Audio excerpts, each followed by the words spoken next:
ان الحمد للہ والصلاة والسلام علی نبیہ۔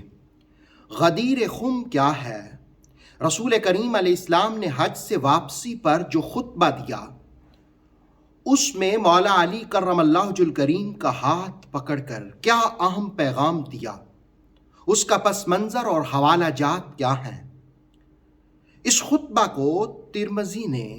امام احمد بن حنبل نے فضائل صحابہ نے، طبرانی نے معجم الکبیر میں، امام نووی نے تہذیب الاسماء میں، ابن عساکر نے تاریخ دمشق کبیر میں، ابن اسیر نے اسد الغابہ میں،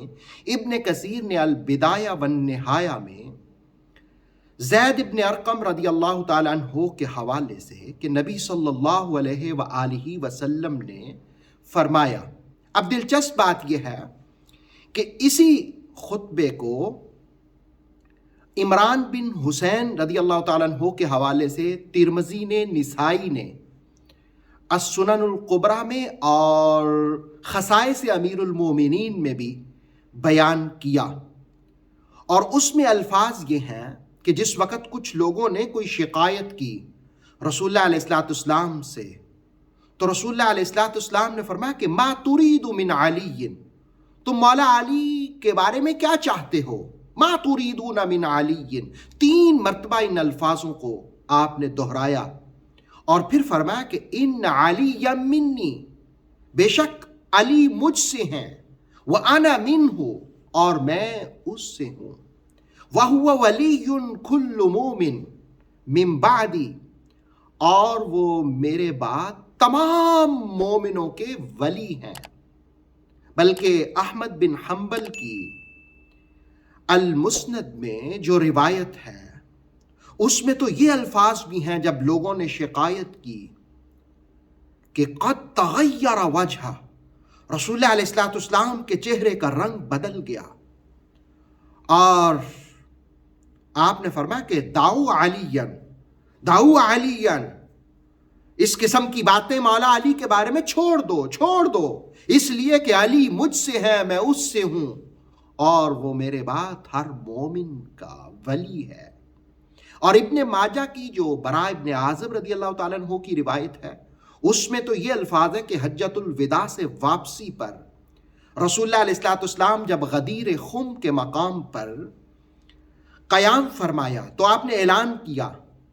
اعلان کروایا الصلاۃ جامع۔ اس کا مطلب یہ ہوتا کہ نماز نہیں ہے، لیکن رسول اللہ علیہ السلام کوئی خطبہ دینا چاہ رہے ہیں، لوگوں تم جمع ہو جاؤ۔ تو جس وقت سارے لوگ جمع ہو گئے تو ایک چشمے کے پاس، اور اس چشمے کا نام تھا غدیر خم۔ تو بنیادی طور پر غدیر خم ایک چشمہ ہے جس مقام پر رسول اللہ علیہ السلام نے حج سے واپسی پر خطبہ دیا، اور پھر ابن ماجہ کے الفاظ یہ ہیں فَأَخَذَ بِيَدِ علی، رسول معظم علیہ السلام نے مولا علی کا ہاتھ پکڑا، اور پھر فرمایا کہ أَلَسْتُ أَوْلَى بِالْمُؤْمِنِينَ مِنْ أَنفُسِهِمْ، کیا میں سارے مومنوں سے، ان کی جانوں سے زیادہ قریب نہیں ہوں؟ صحابہ نے کہا یا رسول اللہ ہاں آپ قریب ہیں۔ آپ نے پھر فرمایا أَلَسْتُ أَوْلَى بِكُلِّ مُؤْمِنٍ مِنْ نَفْسِهِ، کیا میں ہر مومن سے اس کی جان سے بھی زیادہ قریب نہیں ہوں؟ تو صحابہ نے کہا قالوا بلا، یا رسول اللہ قریب ہے۔ تو آپ نے فرمایا کہ فہذا ولی، یہ ولی ہیں، من انا مولاہ، جس کا میں مولا ہوں، اللہم والی من والا، اے اللہ جو اس کا دوست ہے تو اس کو بھی دوست رکھ، اور جو اس سے دشمنی کرے یعنی مولا علی سے تو اس سے بھی دشمنی رکھ۔ لیکن پہلے جو میں نے حوالے دیے ترمذی، احمد بن حنبل، طبرانی کے، ان میں الفاظ یہ ہیں زید ابن ارقم رضی اللہ تعالیٰ عنہ کی روایت میں،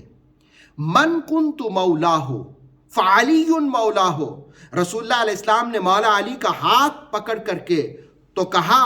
جس کا میں آقا ہوں علی بھی اس کے آقا ہیں، جس کا میں مولا ہوں علی بھی اس کے مولا ہیں۔ گویا رسول کریم صلی اللہ علیہ وسلم نے قیامت تک لوگوں کو یہ پیغام دے دیا کہ جس کا میں آقا ہوں علی بھی اس کے آقا ہیں، جس کا میں مولا ہوں علی بھی اس کے مولا ہیں۔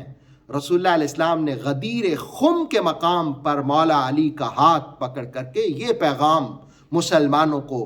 دیا تھا. گویا ولایت علی کا اعلان رسول اللہ علیہ السلام نے ارشاد فرمایا تھا. اللہ رب العالمین مولا علی کرم اللہ وجہ الکریم کی ہمیں محبت نصیب فرمائے.